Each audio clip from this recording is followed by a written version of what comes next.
Antonio Esfandiari is looking down at 10-4 suited. Pre-flop begins with a surprising display of loose, speculative aggression between two of the most recognizable icons in the game. Barry Greenstein, historically known for a tight, solid approach, decides to widen his opening range from late position, raising to 1,500 holding 6-5 offsuit. It is a move designed to maintain board coverage and exploit the perceived passivity of the table. However, Esfandiari is not one to let a veteran pro walk over his blinds. The flop falls a texture that acts as a complete trapdoor for the pre-flop aggressor. Greenstein has struck absolute gold, flopping top 2 pair. On such a low board, his hand is effectively the nuts. Antonio, adhering to the always be aggressive philosophy of the modern pro, obliges. He fires a continuation bet of 7,200. At this point, Antonio is telling a story of a premium overpair like pocket aces or pocket kings, attempting to fold out Barry's missed high cards or weak draws. The hand reaches a fever pitch when Barry decides the slow playing is over. He executes a powerful check raise to 21,000. This move is a definitive statement of strength. Barry is saying that he has connected with this low board in a way that beats a single pair. Most players would see this raise and find the fold button with 10 high, acknowledging that the bluff has failed. But Antonio Esfandiari is not most players. He decides to enter a leveling war, convincing himself that Barry is check-raising light to test his pre-flop aggression. Antonio decides to pull the ultimate trigger, shoving all in for his entire stack. Oops. Good luck, boys. Twice? Deal. Barry refuses to run it twice, and Antonio refuses to show. This is the one time someone's hoping to be dealt 7 deuce. You can see Antonio's out. He can also hit running diamonds. A king on the turn. No help to Antonio. Antonio's down to just those 7s and deuces or he'll be felted. The river card for all of Antonio's dough is a 4, and Barry wins. Nice hand. Daniel Negreanu is looking down at ace-deuce offsuit. Pre-flop begins in the high-pressure environment of a prestigious tournament, where the margin for error is razor-thin and the blinds have escalated to a point that forces a dramatic shift in strategy. Daniel Negreanu finds himself in a critically vulnerable position. Sitting with just over 310,000 chips, he has reached the push or fold stage of his tournament life.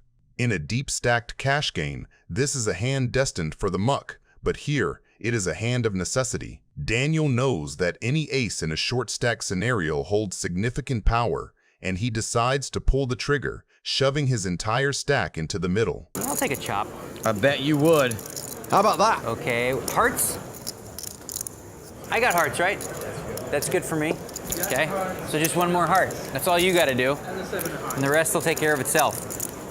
I don't even care which one. 8 hearts, 9 hearts. Well, if you get both, that's a chop.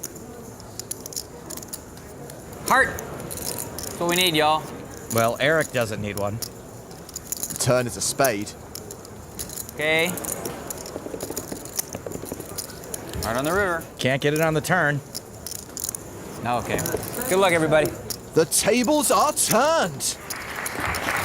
Better now than after the dinner break. Lex Veldhuis is looking down at 10-6 suited. Pre-flop begins with a strategic collision that perfectly encapsulates the high variance, aggressive nature of the modern professional era. The action starts with a standard open from Harlow to 1,200. Lex is widely known as the aggro Dutchman, a player who weaponizes any 2 cards to put his opponents in a psychological blender. He executes a light 3-bet to 4,000, a move designed to seize the initiative and force folds from marginal ranges. However, Justin Bonomo is waiting in the blinds with ace-jack of spades. Bonomo is a master of game theory and expected value. He recognizes that Lex's range is incredibly wide in this spot. Rather than 4-betting and potentially forcing Lex to fold his junk hands, Bonomo chooses to just flat call. This is a highly deceptive trap. He is underrepresenting the strength of his suited ace to keep Lex's bluffs in the pot and navigate a post-flop world where he likely has the better draw or the best hand. Harlow wisely gets out of the way, setting up a heavyweight heads-up battle with over 10,000 already in the middle. The flop falls a coordinated spade-heavy texture that acts as a total equity explosion for both players. Bonomo checks to the aggressor. Can I see your chips? Veldhuis, who has flopped a straight flush draw, finds himself holding a statistical monster despite having no made hand. Lex stays true to his aggressive persona and fires a continuation bet of 6,700. He is maximizing his fold equity, hoping to take the pot down immediately while having a massive insurance policy if called. This is where the hand reaches its strategic pivot point. Justin Bonomo, holding the nut flush draw and an overcard, decides that the time for passivity is over. I'm all in. Veldhuis re-raises all in. Lex's line actually looks pretty strong here. All in. Lex is leveraging his monster draw to its absolute limit. Bonomo, however, does not hesitate. He realizes that in a pot this bloated, with the nut flush draw, he is mathematically committed to a call. I call. I have a flush draw. Do you want to run it a few times? Oh, Bonomo calls. it's no good, right? No, it's not good. Wow. It's up to you how many times you want to run it. The more the better for me. Nut flush draw versus gut shot straight flush draw and pair draw. Sick. That's Look not at good. some huge pots here. Once. One time. Okay, Yeah. one time. Why not? Why not? Show some heart. Yeah, Wow, that's like the one hand. that's the one. That or ace queen of spades, obviously. Well, it's better than ace nine of spades, I guess, but. The turn. The ace of Oh, diamonds. that's not very good. Can we do it twice? Can I bite running it 2 times now? How much would that cost me? Well, I mean, yeah. We can still do the river twice if you want. No. Psych! Did you like offer that just so you could say no when I said yes? No, I Is just. that the whole setup? No, I meant, can I bite it? We do the whole thing again or something. Okay. Something like that now. Doing the river twice is silly. It's just silly. I want to just win it once. That's going to be epic, but. What am I, like 9%? Way better than that. 11%. Now you're 0%. Phil Hellmuth is looking down at ace-8 offsuit. It's great if you have a good hand. I straddle, 12-8. 12-8. Oh, fuck. Look at that. All right, wait. Pre-flop begins with a sequence that defies all logic. All right, I'll straddle. I don't give a fuck. All right, 25. I've hit the point of not caring anymore. What do you want to do? I'm not going to blind all in. 50. I don't have 25-6. You have to. I think 25-6. Blind all in? Maybe. Okay. Do you think I blind all in? No, I don't think you blind all in. I'm all in. Are you all in. About 55,000. A moment where the pristine strategy of high-stakes poker is replaced by the sheer, unadulterated chaos of the creator game. Phil Hellmuth, the 14-time bracelet winner, he shoves all in, hoping to pick up the dead money. In a normal game, this might isolate a single opponent. But this is not a normal game. No more content. Yes. Why? Because he wants to buy that. The pot. You don't know what your cards owe me. are. You know what? You owe me, Botez, so I don't mind if you call. Did you expect if you were, all the you know. 26? Yeah. What about taking advantage of our stupidity? I'm so happy you just said that. What about a 20? That's literally like, why would you all in? What do you mean? He's not gonna call 26,000. 20K family pot, all right? Half and half. I call.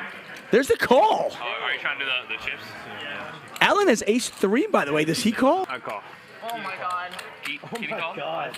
And add another He has the biggest dick. I'm all in. 55,000 to it. Reese is all in. Wait, how much do you have? I'll let you count. This is 12-8 right here. Yes. And now we get an all-in over the top. Insane straddle.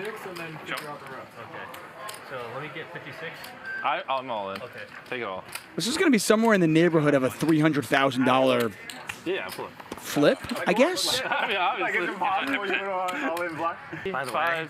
Oh no, that's 80, 80, 80, 250. Put it in. 339,000 in there. Only times ever, I'm gonna say this. Oh, he's stalling. Oh my God! And Queen. oh, that's a 3. Wow. So she's winning. Everybody pairs but Beast. Everyone but me. What is happening? Everyone but me. That means there's 6 left for you, King. How in the hell can someone... That's fine. It's a queen. I'm calling it right now. This is a queen. I'm calling it right now. This is a queen. No queens. I will literally tip you $20,000 So if you put a 9, queen 3, 8, queen. You better put a queen there in your best interest. He's praying. 20 grand. Even Magic can't do that. And Botez again. Are you kidding me? What, like ace 9 off? 600,000 now? Top 100 female poker owners. That's it. Did you crack it just now? Jimmy, you realize how many chips I have? Bro, you know how many I have? I have like 10K left. I mean, what the fuck? She called $50,000 with an ace 9 offsuit, and I'm losing in this fucking game. What the fuck? That is literally why I knew this was going to be a game. What is happening? What is that? Well, at least, Bro, we're getting steamrolled. at least I know she'll lose back to 500. That was a 5. Oh, She- my girl is bawling. She's gonna single-handedly shit. fix the wage gap in America. Daniel Negreanu is looking down on 10-9 suited. Who lost the last one? Me, that'd be me. Steaming. Boom. This hand sits in the suited connector bucket that plays well. Versus a 3-bet, it has equity versus broadways, realizes well in position, and can call profitably against most small blind ranges. Such a good spot. Oh, him again. Him and his spots again. Except you have to act first. Oh, yeah. Veldhuis re-raises to $7,000 from the small blind. That sizing represents a fairly standard linear small blind 3-bet, strong aces, broadways, and some pocket pairs. When Negreanu calls, his range keeps most suited connectors, suited broadways, medium pairs, and a few slow plays. Importantly, he retains position and stack to pot depth for post-flop maneuvering. Texture advantage is mixed. The small blind has all over pairs and more ace-10 offsuit. The caller has more 4s and 10x suited. Veldhuis continuation bets 11,500 with ace-queen of diamonds. I love the 6 spot speech. That was the best part of this hand. It's fun. 11. Huh? That's a good level, huh? It was good. 6 spot. Boom, raise, da-da-da. That bet targets folds from unpaired high cards and protects overpairs, while keeping bluffs like 2 overcards with backdoors. Negreanu's call with top pair and excellent runout potential keeps his range uncapped. From Veldhuis's seat, once called, Negreanu's range condenses around 4s, 10s, pocket pairs like jacks through 7s, and sticky backdoors. This is a pivotal card, because trips remain the nuts, and gives Negreanu a valuable backdoor flush draw. Check-check makes sense for both. Veldhuis's ace-queen has little fold equity versus 4s and 10s, and hates getting check-raised. Negreanu's check protects his flop call range, keeps bluffs in, and realizes 2 clean ways to improve, clubs and 9. Negreanu improves to 2-pair, 10s and 9s, while Veldhuis remains with ace-high. From a range view, the river shifts blocker dynamics. Negreanu's line contains more 9x, while Veldhuis remains with ace-high. I'm all in. So you're saying I made a good check on the turn? Is that what you're claiming? Such level. I mean, you know more about my game than anyone, so is that enough to make the difference for me? I would have felt better if I just bet the turn, you raised, and then I called. That would have been more fun. Fire on the river. Are you hoping that I'm going to play good here? I'm so confused. Daniel calls, and for a change, sees some good news at Showdown. $383,000 pot. Ryan is looking down on ace-deuce suited. He got involved in a few bad beats that night, but little does he know the worst is yet to come. Nick Airball takes the button and turns pre-flop into a leverage spot built on position and blockers. His small 3-bet keeps his range wide and the stacks deep, daring the blinds to define themselves out of position. Ryan answers with a chunky 4-bet from the blind, the classic polarized blend of premiums and suited wheel aces that block 5-bet value. Nick's 5-bet to 33K is deliberately petite and keeps everything playable. That sizing telegraphs polarization 2 hands happy to shovel later, and a few suited high card bluffs that block premium combos and still see flops well. King 9 suited is exactly that kind of wolf in sheep's clothing. It removes King X from Ryan, plays clean on Broadway boards, and retains disguised equity on monotone textures. Ryan's call with Ace 2 suited preserves his 4-bet bluffs and defends his story, but it consigns him to the worst seat in a 5-bet pot and leaves him short on nuttiness unless he specifically shows up with the Ace of Hearts. 68,000 almost already in the middle. The flop is a monotone Broadway dream for the button, and Nick has the dream within the dream King of Hearts and 9 of Hearts for the straight flush.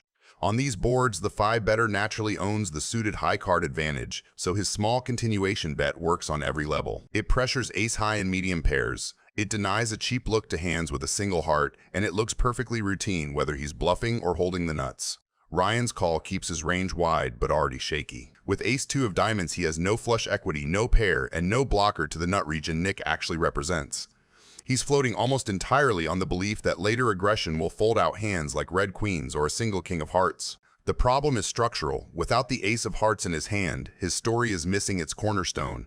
Every call he makes builds a pot he'll be forced to bluff later with nothing to lean on. The turn is a blank for Ryan's real hand and a test of discipline. When Nick bets again for 26K, it's the kind of second barrel that keeps pressure on weak pairs and teases calls from single heart holdings. While we wait for Ryan's decision, I would be very grateful if you hit the like button. It helps out a lot. Thank you. What is Ryan doing? He raises. Ryan turns to the only weapon he has and check raises to 80K.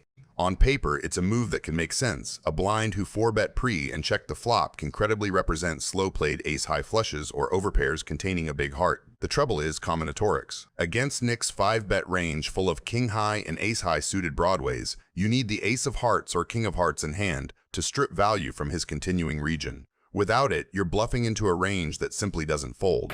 You can see Ryan rolling his eyes at himself. Nick's decision to flat rather than jam is the final layer of control. It keeps Ryan's bluffs alive, invites another shove from weaker value, and guarantees a river spot where his straight flush is untouchable. All in.